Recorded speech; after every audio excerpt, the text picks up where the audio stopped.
ভাইরে, আমাদের মাননীয় ক্রীড়া প্রতিমন্ত্রী আমিনুল হক বলেছেন, এই নাহিদ হাসনাত আর সার্জিসরা জুলাইয়ে সেই ডিবি কার্যালয়ে গিয়ে তারা ঘুরে বেরিয়েছে। আমরা যখন বদ্ধ কারাগারে শিকার হয়েছি, তারা তখন হারুনের ভাতের হোটেলে ভাত খেয়েছে, আর এখন জুলাইকে ধারণ করার চেষ্টা করছে। বাহ মন্ত্রী সাহেব, বাহ! এই নেন আপনার ব্রেইন, মাথা থেকে খুলে পড়ে গেছিল, আমি সেটা কুড়িয়ে পেয়েছি। এখন আল্লাহর দোহাই লাগে, জায়গার জিনিস জায়গায় লাগিয়ে নেন, আর দেশবাসীকে একটু শান্তিতে থাকতে দেন। বলছিলাম কি মন্ত্রী সাহেব, নাহিদের শরীরে দাগগুলো কি কোনো মেকআপ আর্টিস্ট করেছিল, নাকি কোনো মেহেদি ডিজাইনার করেছিল? আপনার কথা শুনে তো মনে হচ্ছে এই দাগগুলো নাহিদ নিজেই নিজের শরীরে করেছে। নিজের চোখে দেখা জুলাইয়ের ঘটনাকে আপনারা পরিবর্তন করে দিতে চাচ্ছেন। না জানি ৭১-এর ইতিহাস আপনারা কতবার পরিবর্তন করেছেন। আমার খুব প্রিয় একজন মানুষ ছিল পার্থ স্যার।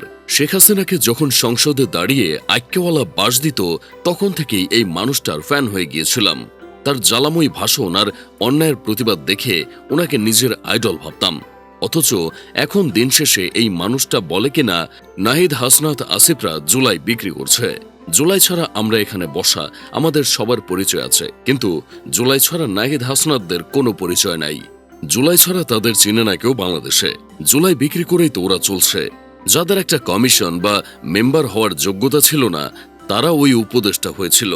ঠিক আছে স্যার, আপনার কথা মেনে নিলাম, ওরা জুলাই বিক্রি করেছে, কিন্তু এই জুলাই কিনেছে কে? দিন শেষে তো আপনারাই জুলাই কিনেছেন, যার কারণে আপনারা এখন ক্ষমতায় বসা। স্যার, আপনার কথা মেনে নিলাম, জুলাই বাদে ওদের কেউ চিনত না, চেনার দরকার ছিল না, কিন্তু ওরা ১ মাসে ওদের যা চিনিয়েছে, আপনারা ১৭ বছরে নিজেদের এতটা চেনাতে পারেননি। সত্যি কথা বলতে একটা জিনিস ভেবে খুব আফসোস হয় যে নাহিদ হাসনাতের জন্য বিএনপির নেতাকর্মীরা নিজ ঘরে ফিরে আসতে পারছে, জেল থেকে মুক্তি পেয়েছে, ধান খেতে না ঘুমিয়ে নিজের নরম বিছানায় ঘুমাতে পারছে। সেই নাহিদ হাসনাতদেরই এখন বিএনপির নেতাকর্মীরা প্রতিনিয়ত অপমান করে। তাদের বক্তব্য শুরুই হয় এখন জুলাই যোদ্ধাদের ছোট করে। চিন্তা করেন ভাই অবস্থাটা। জুলাই গণঅভ্যুত্থান নিয়ে ডকুমেন্টারি দেখানো হলো, কিন্তু সেখানে এক দফা নেই, লং মার্চ টু ঢাকা নেই, বৈষম্য বিরোধী ছাত্র আন্দোলনের ছিটে ফোটাটুকু নেই, বিভিন্ন জায়গায় আন্দোলন, চট্টগ্রামের অবদান কিছুই নেই। অথচ ডকুমেন্টারিটা বানানো হয়েছে মুক্তিযুদ্ধ বিষয়ক মন্ত্রণালয়ের আন্ডারে। মানুষ এটা নিয়ে প্রতিবাদ করলে নগর পিতা ইশরাক আইশা মাইক হাতে নিয়ে বলতে শুরু করলেন, এই ভাই, আপনারা কি নিজেদের জাহির করার জন্য আসছেন? আপনারা জুলাই ইতিহাসের মাইরে বা পাকিস্তান করে ফেলবেন, আর ওরা প্রতিবাদ করলেই দোষ? আপনাদের পেটের মধ্যে এতই ক্ষুধা, এত ক্ষুধা যে গোটা গণঅভ্যুত্থানের ইতিহাসটাকেই গিলে ফেলতে হবে? এত সোজা এই যুগে এসে এসব হজম করে ফেলা? অতীতে দেখেছে, যে দল ক্ষমতা এসেছিল সেই দলেই ৭১-এর ইতিহাস পরিবর্তন করেছিল।